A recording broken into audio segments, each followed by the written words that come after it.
نحمده ونصلي ونسلم على رسوله الكريم اما بعد اعوذ باللہ من الشیطان الرجیم بسم اللہ الرحمن الرحیم والعصر ان الانسان لفی خسر الا الذین آمنوا وعملوا الصالحات وتواصوا بالحق وتواصوا بالصبر صدق اللہ العظیم وصدق رسولہ النبی الکریم ان اللہ وملائکتہ یصلون علی النبی یا ایہا الذین آمنوا صلوا علیہ وسلموا تسلیما الصلاۃ والسلام علیک یا سیدی یا رسول اللہ وعلی آلک واصحابک یا سیدی یا حبیب اللہ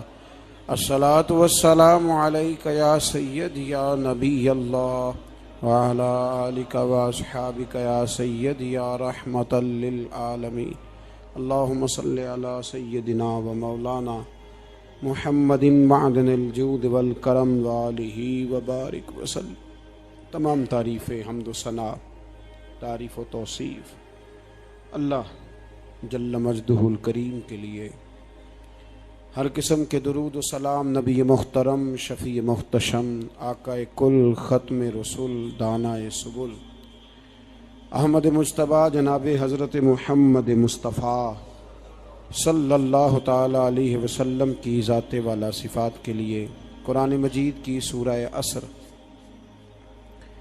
صحابہ کرام علیہم رضوان کی عادت تھی کہ جب کسی سے ملاقات کرتے تو السلام علیکم کے بعد سورہ عصر کی تلاوت کیا کرتے تھے۔ اس کا مقصد ایک دوسرے کو سبق یاد کرانا ہوتا تھا، نئے سرے سے عزم نو کرنا ہوتا تھا۔ اس سورت کے مضامین ایک دوسرے کو یاد کرانا مقصد تھا۔ سورہ بڑی معروف ہے اور قرآن مجید کی جو الفاظ کے لحاظ سے مختصر صورتیں ہیں ان میں سے ایک ہے۔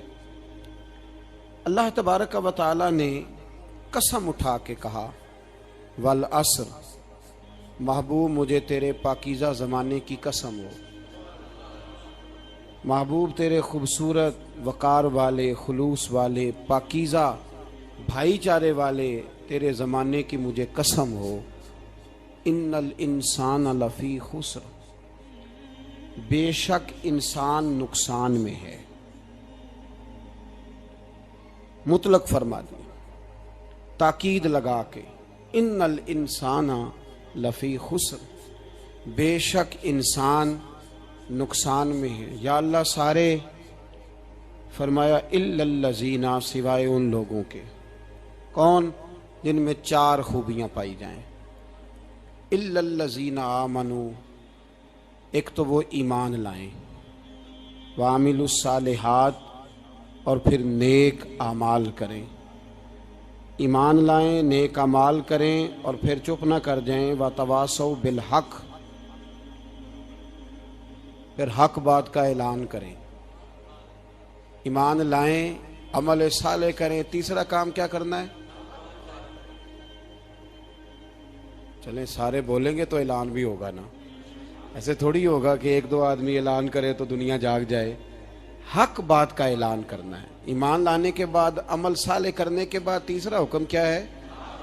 آپس میں حق بات کی تلقین کرو، اور حق بات کی تم تلقین کرو اور پھر تمہیں کوئی کہے کچھ نہ، پھر تم پہ ظلم نہ ہو، پھر تمہیں ستایا نہ جائے، یہ کیسے ہو سکتا ہے؟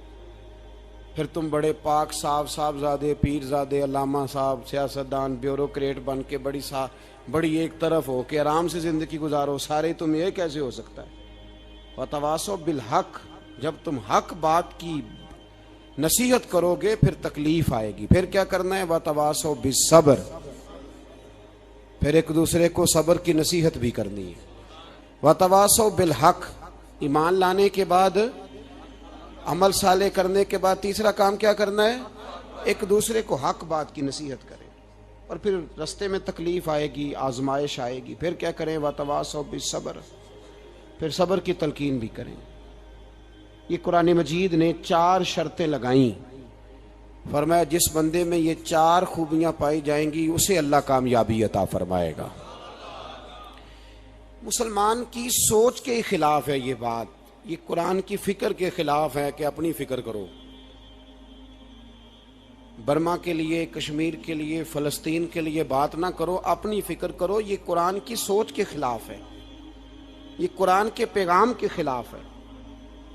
اس لیے کہ اگر صرف اپنی بات ہوتی تو آمنو اور عاملوا الصالحات پہ بات ختم ہو گئی ہوتی، پھر بات آگے نہ چلتی۔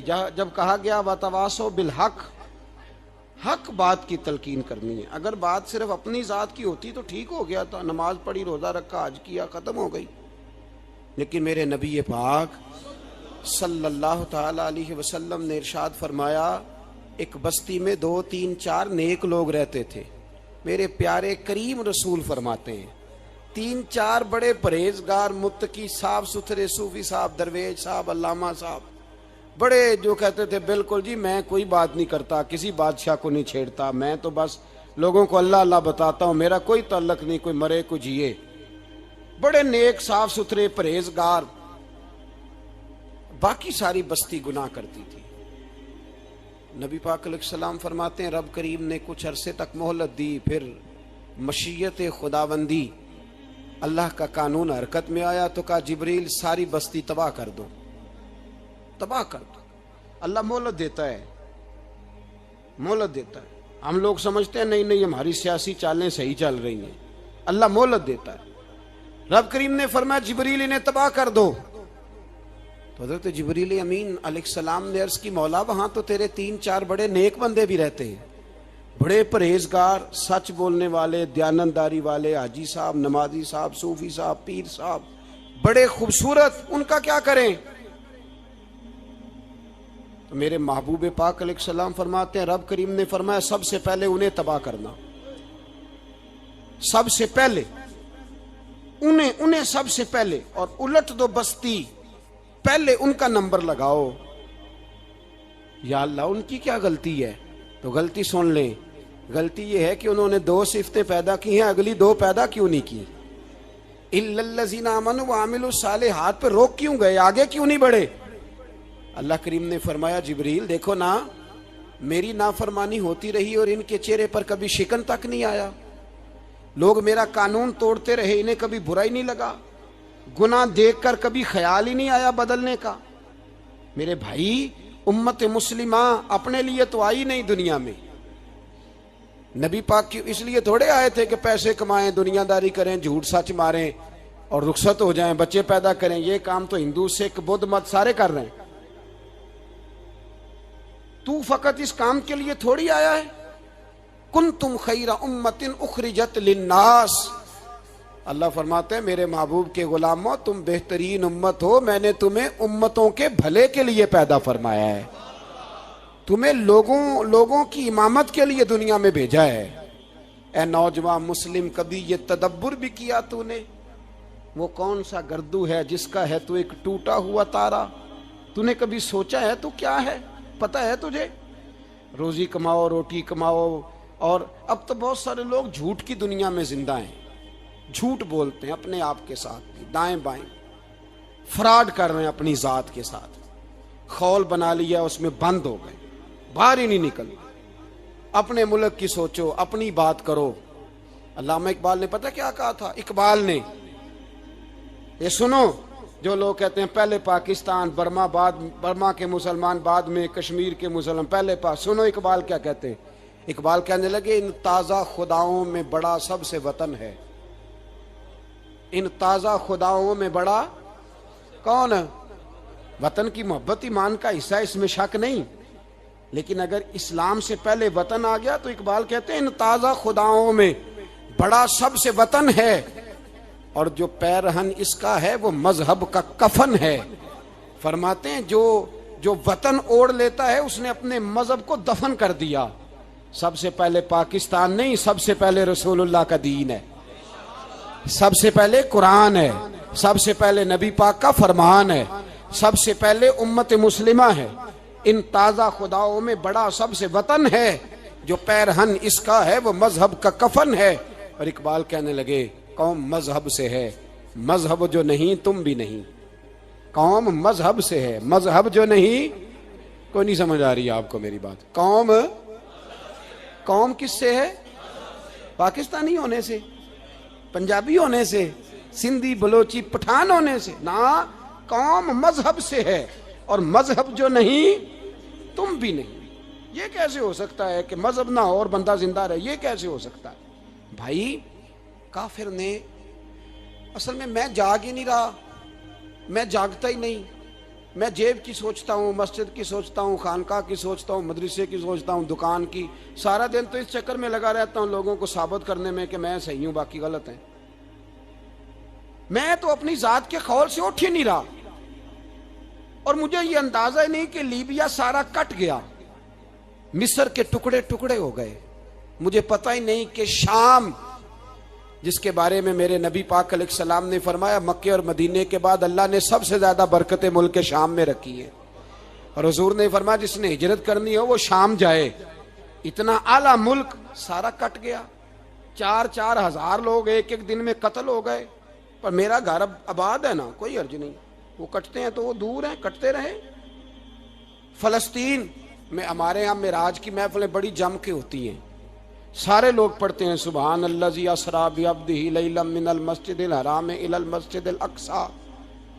انہیں پوچھو روز قرآن مجید میں مسجد اقصی کا نام لینے والوں، تم مسجد اقصی کہتے ہو تو تمہیں اللہ کتنی نیکیاں عطا کرتا ہے، بتاؤ تو صحیح مسجد اقصی کدھر ہے؟ اور اب تو میری طرح کے مولوی آدھی حدیث سناتے ہیں، کہتے ہیں مسجد نبی میں ایک نماز پڑھو تو 50,000 کا ثواب، حرم شریف میں پڑھو تو 1,00,000 کا ثواب۔ مولانا حدیث یہاں سے شروع نہیں ہوتی، کھولو تو صحیح کنز المال، پڑھو مسند امام محمد بن حنبل، حدیث تو یہاں سے شروع ہوتی ہے۔ میرے نبی پاک نے فرمایا مسجد اقصی میں جس نے ایک نماز پڑھی 25,000 کا ثواب، اور میری مسجد میں جس نے ایک نماز پڑھی 50,000 کا ثواب، اور اللہ کے گھر بیت اللہ جس نے پڑھی 1,00,000 کا ثواب۔ مسجد اقصی کا تو ذکر ہی چھوڑ گیا ہے، کیوں؟ وہ مسجد جس کی طرف منہ کر کے 15 سال میرے نبی پاک نے نماز ادا کی، کس نے؟ بولیے گا 15 سال تک، 2 ہجری میں 13 سال مکے میں، 2 سال مدینے میں، مسجد اقصی کی طرف جدھر منہ کر کے تیرے اور میرے رسول نماز پڑھتے رہے۔ آج وہ مسجد یہودی کے قبضے میں ہے، کئی جمعے تالا رہتا ہے، وہاں نماز نہیں پڑھنے دی جاتی۔ مجھے کیا لگے اس بات سے؟ میری مسجد میں تھوڑی لگا ہوا ہے۔ ایسی ہوا چلی ہے کہ ہر شخص سوچتا ہے تمام شہر جلے بس ایک میرا گھر نہ جلے۔ بھائی یہ وہ دور ہے جس دور میں ذرا سی بھی کسی شخص کو تکلیف ہوتی ہے تو عالمی میڈیا پہ بات جاتی ہے، موبائل جیبوں میں فوراً تصویریں کیش ہوتی ہیں۔ میں اور آپ، ہمارا اس قوم سے تعلق ہے جس قوم کے بچے کٹ گئے، ذبح ہو گئے، عورتوں کے پستان کاٹ کے برما کے بدھوں نے